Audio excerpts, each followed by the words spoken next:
सिवान की राजनीति हमेशा से बिहार की सियासत का सबसे बड़ा केंद्र रही है। शहाबुद्दीन का नाम यहाँ किसी पहचान का मोहताज नहीं था और अब सवाल उठ रहा है, क्या उनका बेटा ओसामा वही धाक कायम कर पाएगा? आइए समझते हैं। सिवान ये सिर्फ एक जिला नहीं बल्कि बिहार की सियासत का वो इलाका है जिसने दशकों तक पूरे प्रदेश में अपनी पकड़ दिखाई। यहाँ एक नाम सब पर भारी रहा, मोहम्मद शहाबुद्दीन। आज सवाल उठ रहा है कि क्या उनके बेटे ओसामा उसी राजनीति की विरासत को आगे बढ़ाएंगे? दरअसल रघुनाथपुर में राजद की ओर से एक कार्यकर्ता सम्मेलन आयोजित किया गया था। इस कार्यक्रम में राजद के वरिष्ठ नेता और पूर्व विधानसभा अध्यक्ष सह सदर विधायक अवध बिहारी चौधरी भी मौजूद थे।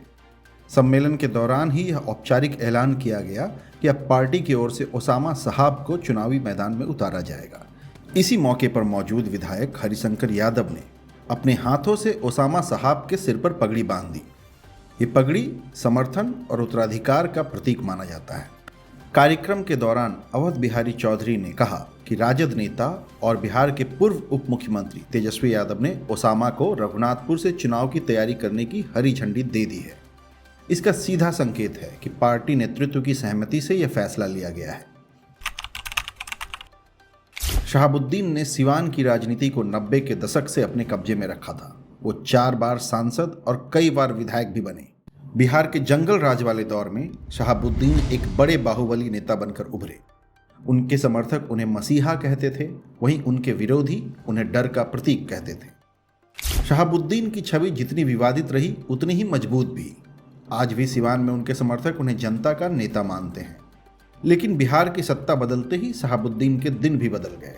शहाबुद्दीन जेल चले गए, लेकिन जेल जाने के बाद भी उनकी पकड़ कमजोर नहीं हुई। 2015 तक उनके कहे बिना सिवान की राजनीति अधूरी मानी जाती थी। साल 2009 के लोकसभा चुनाव के वक्त शहाबुद्दीन जेल में थे। तब राजद ने उनकी पत्नी हिना शहाब को सिवान से उम्मीदवार बनाया। उन्हें 3.5 लाख से ज़्यादा वोट मिले, लेकिन वे बीजेपी के उम्मीदवार ओम प्रकाश यादव से हार गई। साल था 2014। लोकसभा चुनाव में भी हिना साहब को सिवान से राजद का टिकट मिला, लेकिन इस बार भी वो मुकाबला हार गई। फिर आया साल 2019। 2019 के लोकसभा चुनाव में तीसरी बार हिना साहब सिवान से मैदान में उतरी, लेकिन इस बार भी उन्हें हार का सामना करना पड़ा। लगातार 3 चुनावों में हार के बाद राजद के भीतर भी यह सवाल उठने लगा कि लगातार हार के बावजूद भी हिना को ही टिकट क्यों दिया जा रहा है। और फिर 2021 में शहाबुद्दीन की मौत के बाद सिवान की सियासत में खालीपन आ गया।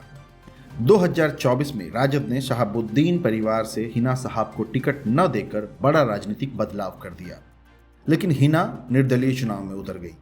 जनता दल यूनाइटेड ने विजय लक्ष्मी देवी को मैदान में उतारा। उन्होंने हिना को भारी अंतर से पराजित कर अपनी जीत दर्ज कर ली। राजद के उम्मीदवार तीसरे नंबर पर रहे। यह साफ संकेत है कि सिवान की राजनीति में शहाबुद्दीन की विरासत अब अकेले पुरानी पहचान से नहीं बल्कि नए गठबंधनों और रणनीतियों से आकार ले रही हैं। ओसामा शहाबुद्दीन के बड़े बेटे हैं। पिछले कुछ सालों से वो राजनीति में सक्रिय दिख रहे हैं, खासकर राजद की रैलियों और स्थानीय कार्यक्रमों में। अब राजद 2025 के विधानसभा चुनाव में फिर से शहाबुद्दीन के परिवार पर दांव खेलना चाहती है। राजद की रणनीति साफ है, मुस्लिम यादव वोट बैंक को जोड़कर रखना और शहाबुद्दीन की लेगेसी का सहारा लेना।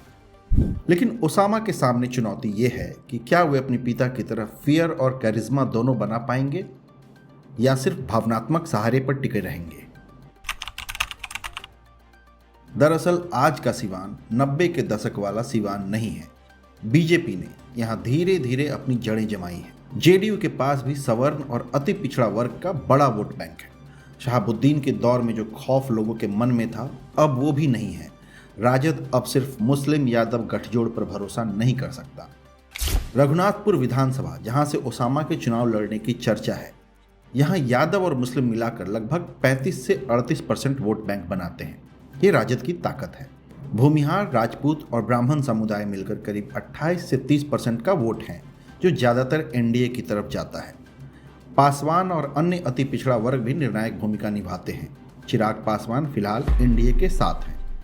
पिछले चुनाव में राजद को यहाँ कड़ी टक्कर मिली थी। लेकिन अगर ओसामा उम्मीदवार बनते हैं तो उन्हें सिंपैथी वेव के साथ MY वोट बैंक का फायदा मिलेगा।